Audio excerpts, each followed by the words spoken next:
Welcome to Your Journey. I'm your host, Chuck Lewis, and we got a special guest with us today, and Merce Poindexter. What's going on, man? Much, Chuck. Happy to be on. Finally a part of your journey. Part of this podcast, man. I've been waiting for a while, man. I've been poking you a little bit. Hey, man, get me on. So I'm here with you guys today. Excited, man. Nah, I appreciate you coming on, man, to share your story. It's been an unbelievable journey for you. Obviously, it's been an unbelievable journey for everybody at this point. We're still in this pandemic, dealing with COVID-19. How have you and your family adjusted with all the things that have changed from a work standpoint and just a day-to-day standpoint? Yeah, it's been obviously an unprecedented year, and fortunate for me, I have a great wife who is really, when everything went down, I remember it was almost about a year ago this time, we were sitting on the couch, and I think the first thing we had noticed is the NBA canceled. And I told my wife at the time, I said, wow, I said, we're probably in a place now where everything's going to be canceled from a sporting standpoint. Didn't know how long it was going to be. Couldn't imagine that it would be a year and we still be kind of dealing with it. But from a family standpoint, Chuck, I was able to have the support at home. My wife and I, we have a 1-year-old son, Zane, and we were fortunate to be able to bring him home with us, right? So he was spending most of the time in daycare at the time, but, from a positive standpoint, we've had the opportunity to spend more time with him and be around him more as two working professionals that didn't really get as much time as we'd like. But it's been good. And, obviously the last month and a half, I have the opportunity to move my family back to the Midwest. Yeah. It's been good. The transition to working at the University of Illinois now where I'm at and living in Champaign has been a good transition. So we're still working remotely. I'm sitting here right now in the house at the kitchen table. I got the dogs running around. So if you hear them in the background, I apologize, but it's just kind of is what it is. Yeah. But yeah, no, it's been good. It's been a good positive transition for us during difficult times. No, I completely agree. I think one of the things that COVID has taught us is that life is short and that you have to take full advantage of the time that you have with your family. Because as you know, we both work in the same industry, and sometimes our jobs take a lot of time away from family. We're working long hours of the day, and COVID gave us a chance to stop and think and just realize what's most important. So I'm glad you had a chance to spend a lot of time with family in such a difficult time that for some families, they maybe lost some loved ones or experienced some tough tragedies. And so I'm glad you and your family were able to overcome everything and transition to your new job now and keep things moving forward. But let's get right into it. So Merce Poindexter, you grew up in Ellwood City, PA. Talk about what it was like growing up in Ellwood City as a kid. Yeah. Ellwood City, small town, about 40 minutes northwest of Pittsburgh, PA. I say it all the time when asked about what's it like to grow up as a kid in Ellwood City. I say, growing up as a kid in Ellwood City, all you can do is dream, because Ellwood City is about 7,000 people, maybe, real small town. But the beautiful thing about it is you have the opportunity to be a part of a community, a community that's going to support you, a community that's safe environment, a community that's going to allow you to take risk, right? Take risk.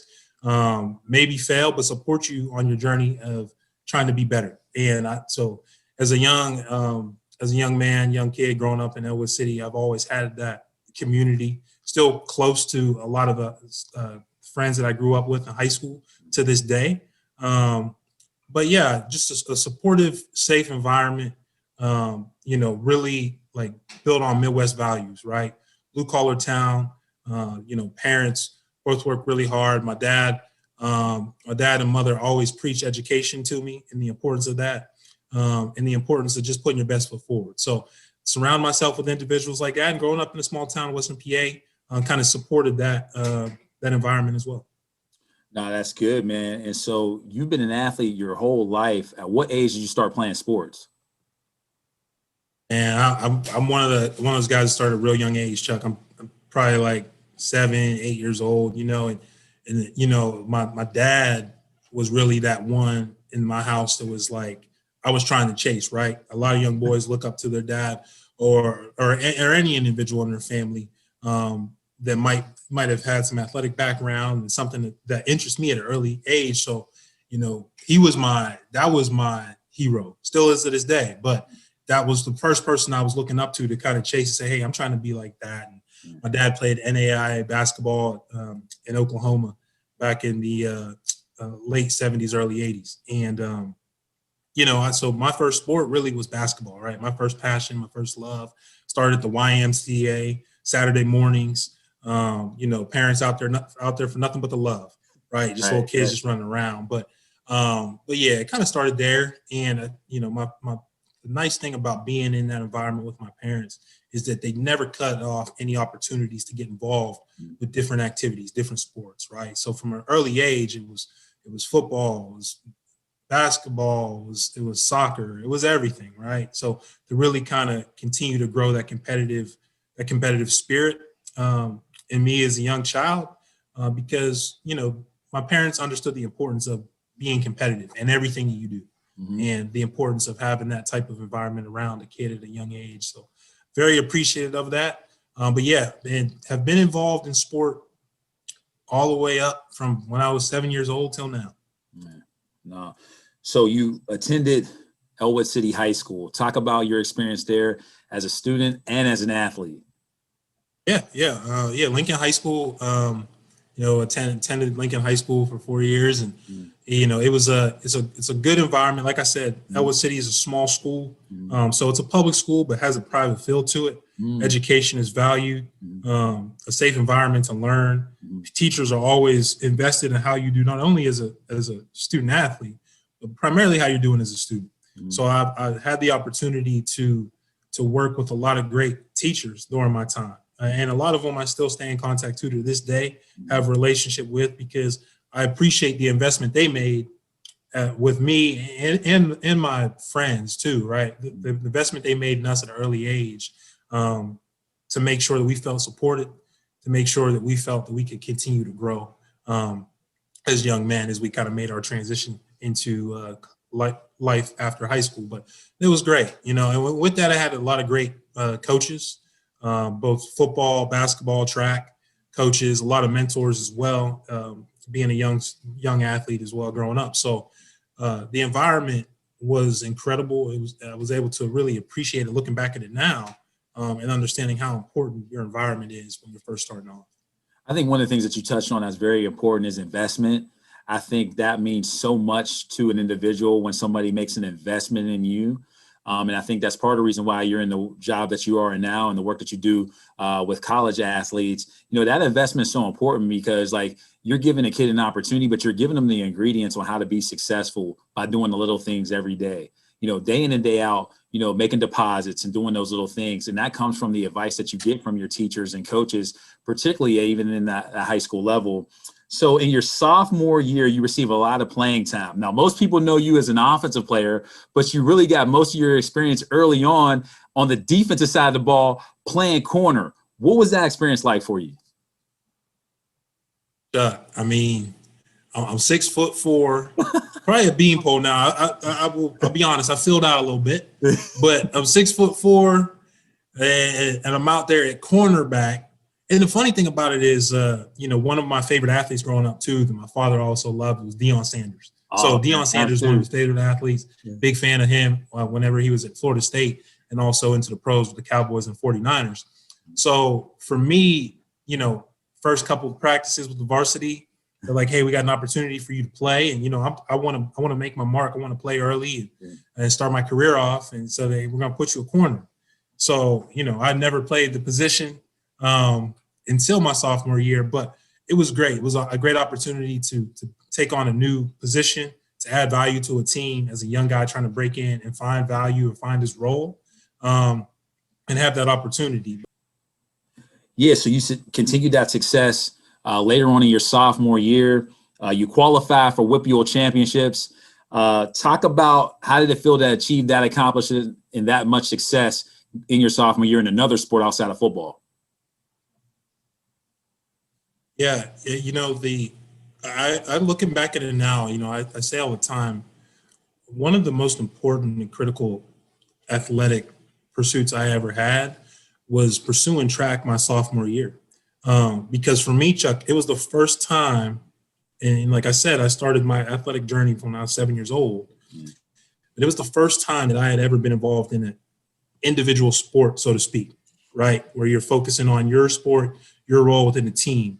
Track is a team sport, but ultimately, as a track athlete, you're focused on your competitions and focused on you and what you need to do to make an impact for the team overall. But for me, it was incredible. It was my first time really going out there, and I was raw and trying to figure it out. And I really found the passion for high jump and triple jump and long jump. But it was something that kept me involved in the spring. A lot of my peers were involved with baseball in the spring, and I was trying to figure out how can I stay in shape? How can I continue to make sure I'm bettering myself as a young athlete? And one of my teachers in school was like, "Hey, you need to come out for the track team. You need to come out to a couple of track practices, see how you like it." But what an incredible experience for me. It was an eye opener for me. It was an opportunity for me to realize, like, hey, you in an individual sport like this, your mindset is so critically important, right? And it's within a team sport. You might not have a great day, but the team can pick you up. But Right. when you're out there and it's just you, everyone's going to see if you were ready to go or you weren't. So for me, it was a very great experience. Really enjoyed it, and I love the experience of kind of competing against other peers of mine that were at other schools as well. As you know, the WPIAL conference is very competitive, very small conference in Western Pennsylvania, but very competitive. And a lot of those individuals as you're kind of going through junior high to high school and competing against them throughout different sports. So able to build a bond with them, which I really enjoyed. No, that's great, man. And so in your senior year, you earned first team all conference honors. And then you were also selected to play in the East-West All-Star game. What was that whole experience like for you? Yeah, it was, I'll say that, the experience of my senior year, and I'll bring it back a little bit to my junior year. Mm-hmm. The last game of my junior football season, my coach at the time, Kurt Augustinelli, he came up to me during warm-ups of the game. We were playing Beaver Falls High School.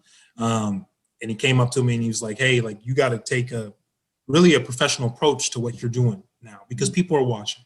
And it was really the first time for me, like, I heard a coach say, "Man, people are watching." I always took sports serious, but I didn't know like where I would land when you're talking about like, what college is going to look like for you. It was the first time I had a coach come up to me and say, "Hey, there's people that are coaching at different institutions that are asking about you. They're coming to games to see you." And I went when hearing that from a coach, it really kind of changed my mindset in the way that I was going to approach everything heading into my senior year.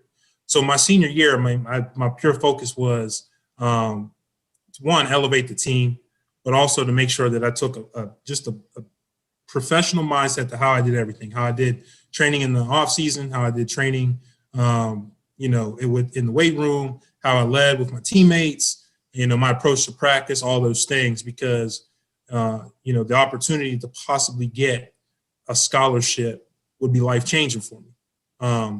So yeah, senior year, early in the year, I was fortunate enough to have some interest in some schools, and we had a institute in a school, the University of Akron. I never really heard much about it at all, and I remember that at the time, Joe Moorhead, who's now the offensive coordinator at the University of Oregon, I remember him walking into my high school, and one of my teachers called me out of a class and sitting down and meeting with him, and he showed me a brochure of an indoor facility at the University of Akron. Yeah. And that's the first time I heard about Akron, but he said, "Hey, we got a scholarship, and you're someone we want to offer one to." And that for me in my senior year, that's kind of like, it was a culmination of what I was working to. And the honors are great, but being able to kind of have that payoff and be able to further my education and institution was what I was working for really my whole life. So senior year went by fast, but it ended the right way for me. It definitely ended the right way for you. You commit to the University of Akron. Talk about what that first year was like transitioning. So you're coming from Ellwood City, PA, going and transitioning to Northeast Ohio, the University of Akron. What was that transition like for you from an academic standpoint, an athletic standpoint, and even personal standpoint? Yeah. It was, University of Akron for me was probably about maybe an hour and 40, 2 hours away from home, so not too far. And for me, it was a great setting for me to grow, go out of state for school, but not to be too far from family. But yeah, no, I got up to the University of Akron that summer.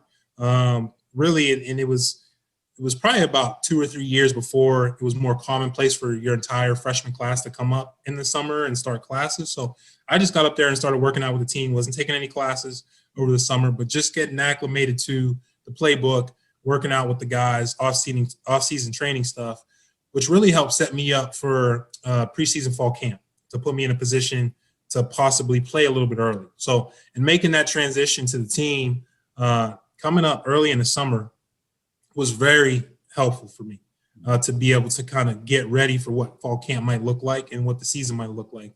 But yeah, I was able to find a backup tight end role on the team. Saw quite a bit of playing time my freshman year, and it was a great opportunity. Obviously, that year we were able to do great things. Go to the first like major bowl game in school history, being a part of that, win the first conference championship. So it was a whirlwind for me. That was my first semester in college. So with that too, and school and trying to manage all those things, and just trying to do that to my best of my ability, and really leaned on my academic advisors, the academic staff, the professors up there at the university. Were very supportive of, athletes at the university and making sure that they could do well academically as well. Yeah, so you were able to transition pretty smoothly. You appeared in all 13 games in your true freshman year. You played a huge role in the team winning the MAC championship, and then you went to a bowl game as well. What went into that offseason for you to come in and make an immediate impact athletically? Yeah, I think for me, it was about the leadership on our team. Mm-hmm. And I say this all the time, is students or student athletes, as they make a transition into a university, into a campus community, into an athletic team, they're looking around to see who to follow, and so leadership is so critical. Yeah. Because they're going to follow someone's lead, and you hope that leadership and that person that they're following is taking them on the right path versus the wrong one. Yeah. So in my transition to the University of Akron, the first people I moved in with were Luke Getsy. Luke Getsy, another Western Pennsylvania guy, had just transferred in from Pitt maybe a year ago. Luke Getsy and Dominic Hickson. And Dominic Hickson, out of the Columbus area, had a successful career at the University of Akron, make a transition to the NFL, and had a great professional career. So when my mother and my aunt dropped me off at the University of Akron on a Sunday night, that's who they moved me in with. Yeah. Luke Getsy and Dominic Hickson. So in that house, we went to morning workouts. We were the first ones there, yeah. Probably the last ones to leave. Yeah. And so that, for me, kind of helped set that foundation for, hey, if you want to be successful as an athlete here and as a student here, hey, you got two great leaders right here that you look to them. And I think that really helped set me up and set that foundation for my career as I was making that transition to the university. Yeah, it definitely served as a foundation for you in your career. So going into your senior season, you were voted team captain by your peers. How did that feel to be voted into that leadership role? For me, it's one of the greatest honors I ever have had athletically, because to me, it's not about trophies. It's not about all those things. It's about the respect from your peers. Yeah. And I think for your peers to say, hey, we value your approach to what you do as an athlete here, what you do as a young man here, the way you go about making sure that you're supportive of us, and the way you're committed to each of the guys on the team, for them to say, hey, we view you as someone that we want to represent us and to help to lead us, to me is one of the greatest honors I've had in my athletic career. Because trophies are great and all those things are great, but they just collect dust at the end of the day. But the respect that you have from your peers, that lasts for a lifetime. So for me, that was an incredible honor to hold during my senior year, and it was something I appreciate. Nah, that's good, man. And so in spring of 2009, you graduate with your bachelor's degree in communications. How did it feel to achieve that accomplishment? It felt good and scary at the same time because the reality of it is, as you're finishing up your career, and this, Chuck, as a former student athlete, those 4 years are fast, right? And you got to have a plan for yourself after those 4 years. And most athletes that are playing at the collegiate level, regardless of the level they're at, their mindset is to maybe one day pursue the professional ranks if they have that opportunity. Right. And that's something that was a goal of mine. And for me personally, I was like, okay, heading into my senior year, I knew, like, hey, I got to have not a plan B, but there's a plan 1A and a plan A, right? Like, they're all in line. So if that doesn't happen, there's no fall off, there's no disappointment, because there's already something I was planning for and looking towards. So, I was fortunate enough to be able to apply and obtain a graduate assistantship at the University of Akron, right? To further my education, to help build my resume, build my brand. So for me, like, those 4 years were great because I was able to one, get a degree, but then also lean on the connections I had made as a student at that university to help further my career, both academically and my career, and as a professional as well. Yeah, and you definitely got an opportunity to do that. You got an opportunity to be a graduate assistant working in academic services at the University of Akron. Talk about what that transition was like, going from being a student into being in the workforce. And then you're also a graduate assistant working in academic services with some guys that were on the team when you played. So talk about how you had to balance that, some of the friendships that you might have had, and just transitioning, going from being a student to a worker. Yeah, no doubt. It's an interesting transition because, you're working with some guys who are like, hey, Merce, we were just lifting weights together a year ago. Right. You know what I mean? How are you going to tell me that you're reporting I'm 5 minutes late? Like, come on, I'm not trying to hear that.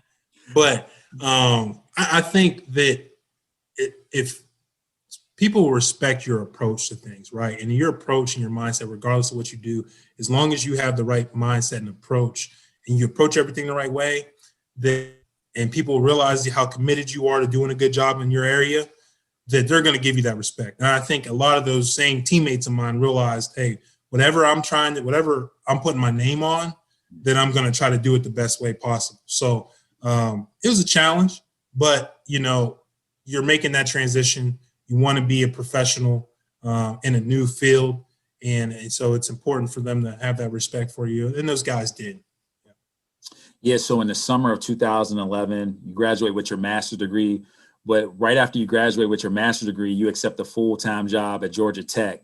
Talk about what that transition was like, going from Akron to the ATL. Yeah, Georgia Tech, and I'll share this as well. I worked as a graduate assistant in academic services for 2 years, and you're getting to that point where your graduate assistantship is going to end soon. You got to find full-time employment. And for me, like, in my mind, as someone who has kind of had humble beginnings in a small town and never having lived in a major city, like, I was adamant. And at the time, my wife, who was my girlfriend at the time, we were living together, and I was adamant that, like, I wanted to live in a major city. I wanted that experience, right? But as you know, Chuck, how many universities are in major cities? There are not a lot. Right. So, I say that to say I really limited my options as far as applying for positions and looking for jobs. So I get to the end of my assistantship, and I had one callback for interview. Yeah. One callback. I had applied to universities all over the country, but that one callback for a phone interview was at Georgia Tech. And I said, hey, this is my opportunity to make good on, if I get one shot at this thing, because I'm passionate about, I want to work in college athletics. Yeah. Like, this is something that aligns with my passion. So fortunately enough, did a good job, was able to make that transition, accept an offer as an academic coordinator down there. working with football, and making that transition to Atlanta, a lot harder than Northeast Ohio. But it was a great opportunity for me, one, to live in a major city, to be a part of a top public institution, and then also continue to grow as a professional in this field, in the field of academic support. So you do a good job there at Georgia Tech, and in 2013, you get an opportunity to work at Florida State. And then in your first year, you're working with the football program, and then they win a national championship. Talk about what that first year experience was like, being a part of that national championship run. Yeah, my timing is incredible. Yeah, I mean, yeah, 2013. I got down there in summer, in June of 2013, and the football team had a lot of success the year previous to that as well, and they kind of knew that if everything went their way, that they might have a shot at possibly being in the mix for a national championship. But having potential, but also being able to realize that potential, those are two separate things. So, but yeah, getting an opportunity to work down there was an incredible opportunity for me professionally.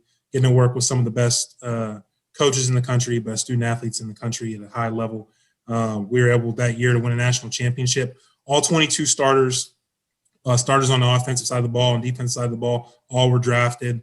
Wow. So it was just, from a talent standpoint, it was very incredible. Heisman Trophy winner at the time too. So these are all student athletes that, I got a chance to work with that were competing at the highest level of college athletics. But the one thing that I always go back to at the end of the day, they're just students, right? They're just like how I was at the University of Akron, like 6 years previous. Yeah. And just trying to figure out what's the big picture for me, my life. How does, I'm being successful athletically is one thing, but I want to get this degree.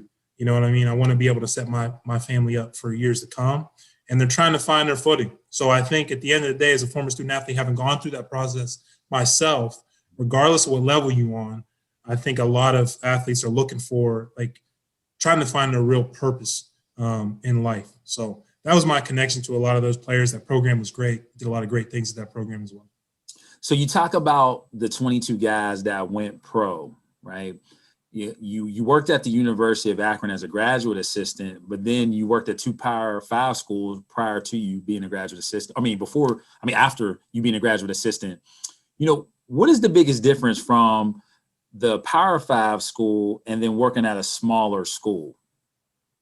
Yeah, I think that maybe the biggest difference might be just you have more resources, right? It's just, that's inevitable. You work at a Power 5 school, there might be more resources, but more than anything, I think that the people matter the most. I don't look at so much there being a difference between this level and that level. It's about the people you have in your building, whether that's 3 or that's 10 or that's 20. If you are aligned and committed to what your purpose is and what your role is, and making the organization better and making an impact on students, you're going to be successful in whatever it is you're trying to get done. So for me, I've always tried to align myself with individuals that are committed to significantly impacting students' lives for the better. And I think if we have that common vision, we can figure out how to get there. But yeah, I think the only difference might be more resources. Maybe you can put up an extra graphic or something, right? Maybe there's an extra pair of gloves that the team gets. Yeah. Outside of that, it's all about the people. Yeah. That's important. And so you work at the University of Tennessee for a 5-year span in various different leadership roles. What is your leadership style? Yeah, my leadership style is I'm never going to ask you to do something I'm not, and I think being a leader that leads with humility too. Yeah. Everyone on our team and individuals that we work with brings something unique to the table, right? And I think from a standpoint of my role as a leader is to remove any barriers that is standing in the way of someone being able to realize their potential or do great for our organization. So for me, I want to make sure everyone feels welcome at the table, regardless of what your title is. I'll say it all the time. A title does not define a leader. Leading from your position is critical. So we've been able to implement certain things that are interns or young professionals have come up with. And those are foundational parts of our organization now, right? Or we've had other people in within our team who have great ideas. So I say it all the time. And me as a leader, it's letting everyone know, hey, you all have a seat at the table. You all have a voice, and we're going to do this thing together. Yeah, that's really kind of my focus and my role and my vision of what leadership looks like. Nah, that's great, man. And so you recently accepted a job at the University of Illinois as the Assistant Athletic Director for Academic Services. Talk about what that transition has been like. Obviously, we're dealing with COVID-19. You going from Knoxville now to Champaign, Illinois. How has that transition been for you in these first couple of months? Yeah, it's been interesting. It's been all remote. So, we're the university here, and within our athletic department, we're still kind of keeping consistent with what you see at a lot of other institutions, still working remotely. So, meeting new coaching staff and new student athletes through via Zoom sessions and everything like that has been interesting.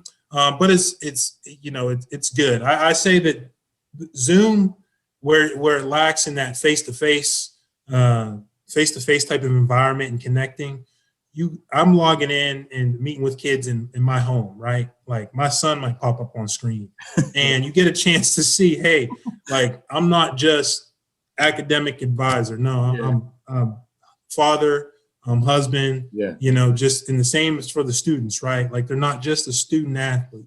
They got everything else going on in their life. So I think that's where like the Zoom format has kind of helped connect people a little bit more than maybe face-to-face might have.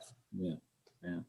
Nah, I mean, all that stuff is good. I think having the virtual meetings and doing your job virtually, I mean, has really changed our thought process towards work, but it also complicates your roles in the different areas that you're working, right? So when you're working at home, like you talked about, you're not just, your role and title at your job, but then you're also a father, you're also a husband, and then all the various different things that you have to do. So in the middle of a meeting, you might be dealing with a work situation, but in the background, there might be something going on at your home. And so I think that is where a little bit of the challenge comes in. But then also at the same time, though, just being available to assist even a little bit more. And then also, I know for me, my kids are a little bit older, having an opportunity to be involved with their education a little bit up close and personal, right? Normally we take them to the bus stop or you drop them off at the before school care, and then they go to school and then they're kind of interacting with the teacher, and then you have your parent teacher conference and everything like that. But that's pretty much it,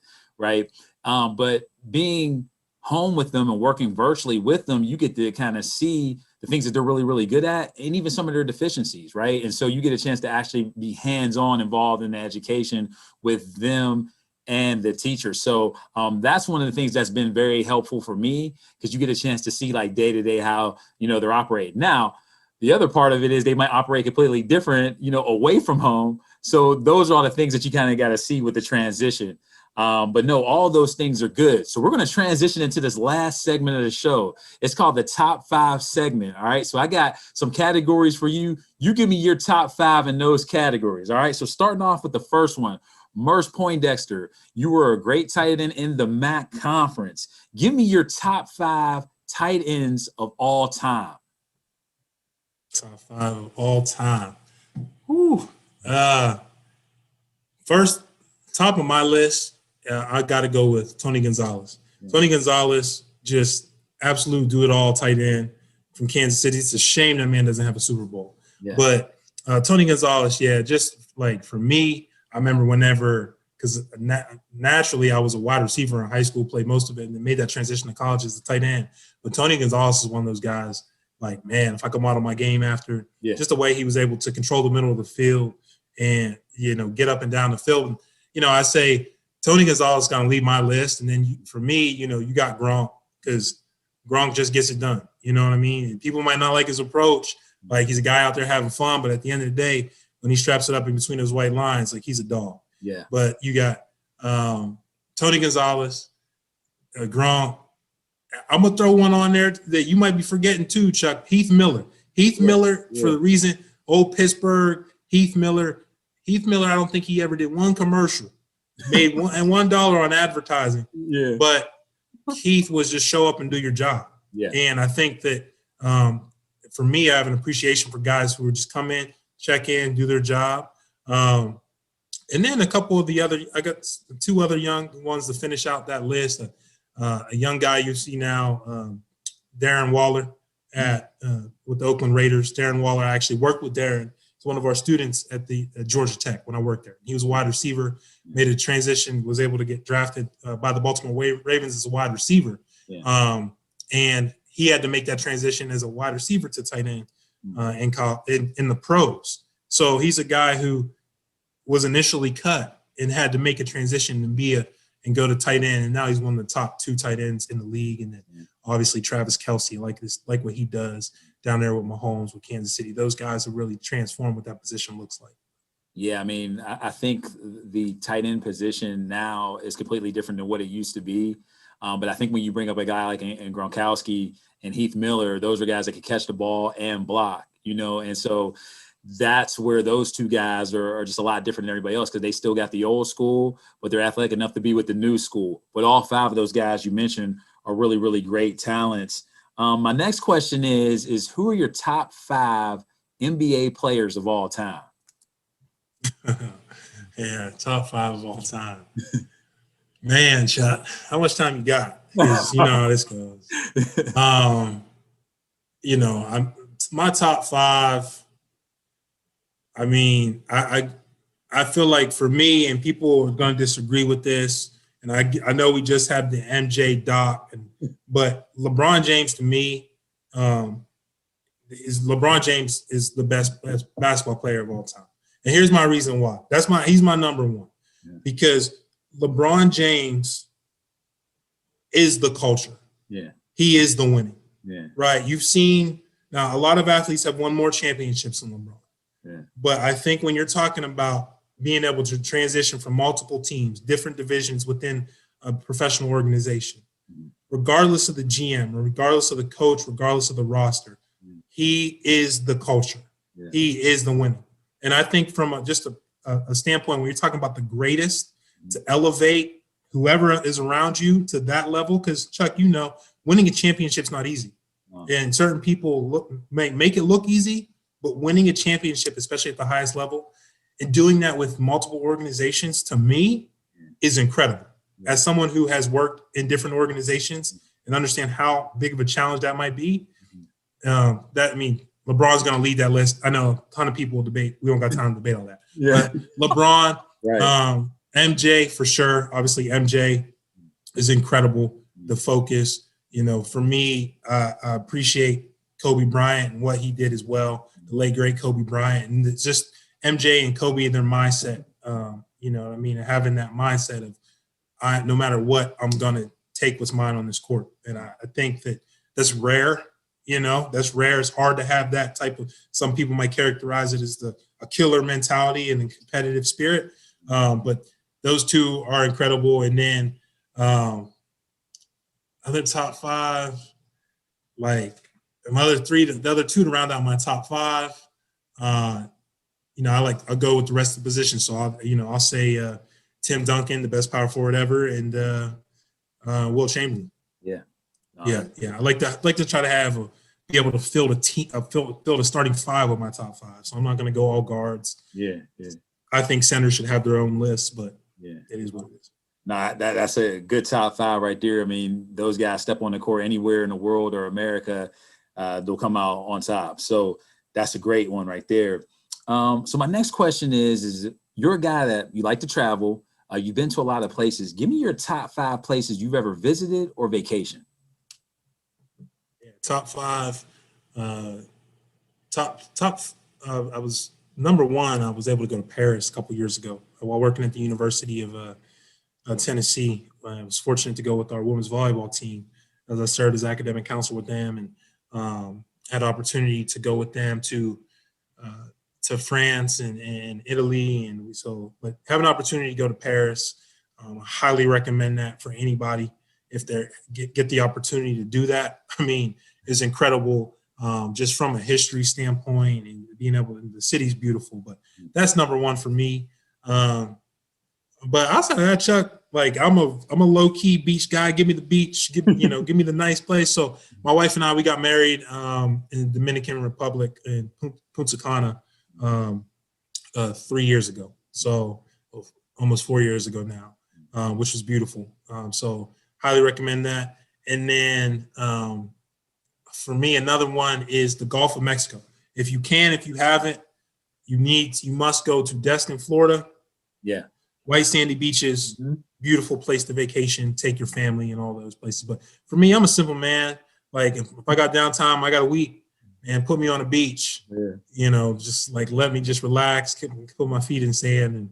And but yeah, Paris, if you have the opportunity to go to France and was able to go to the south of France as well, beautiful place. I should definitely take that opportunity if you have. Nah, all those places are great. So for my last question of the top 5 segment, give me your top 5 movies of all time.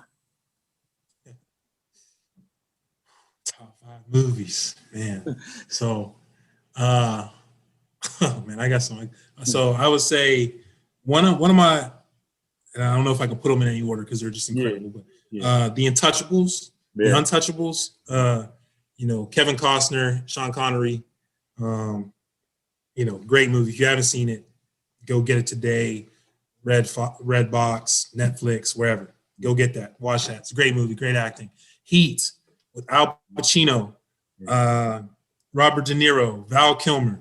A lot of the people like these movies are older movies, but hey, these are the movies I watched with my old man when it was like a Friday night and he was trying to hold me hostage to watch a movie.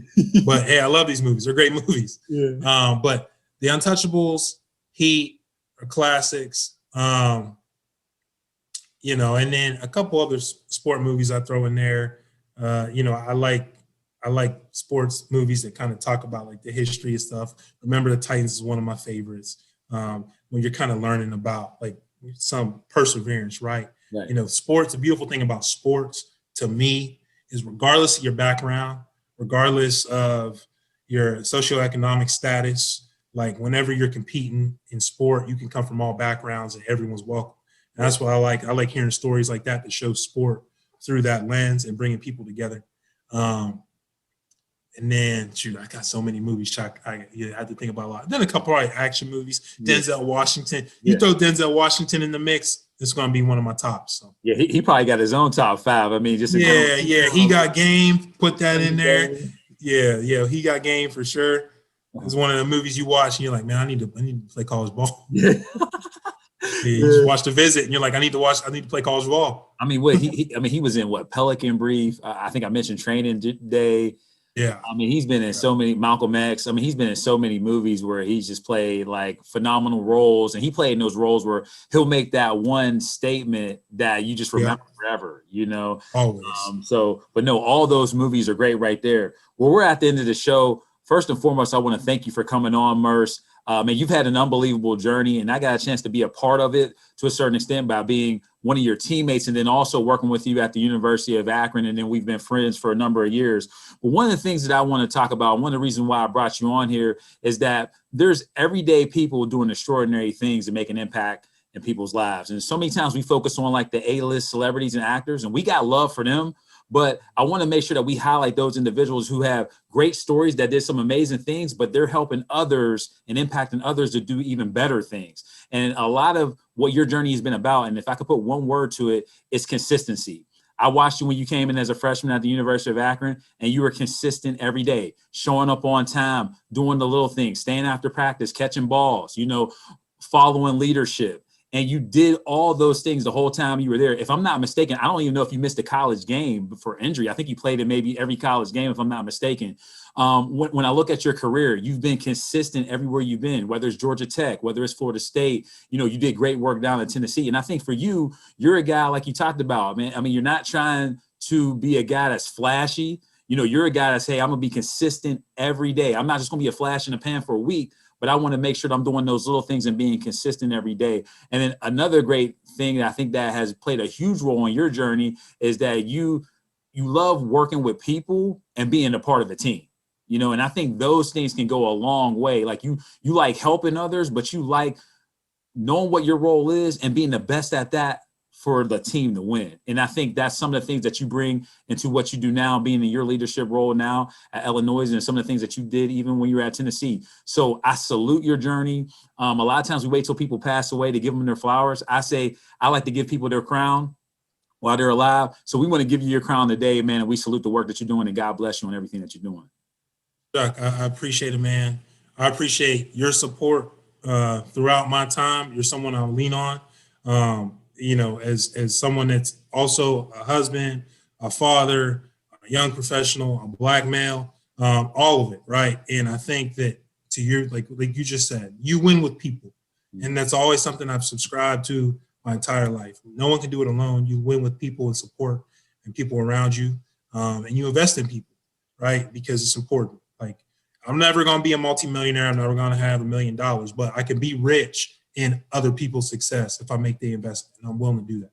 So that's always been my focus. But no, Chuck, I appreciate you allowing me to come on the platform. I appreciate you having the platform as an opportunity during, especially these times. One, for people to connect, for people to be able to hop on here and look and see someone else's journey and what they've done, and maybe that can make an impact on them in their life. So thank you. Nah, I appreciate it. Well, thanks everyone for tuning into your journey. Be safe and God bless.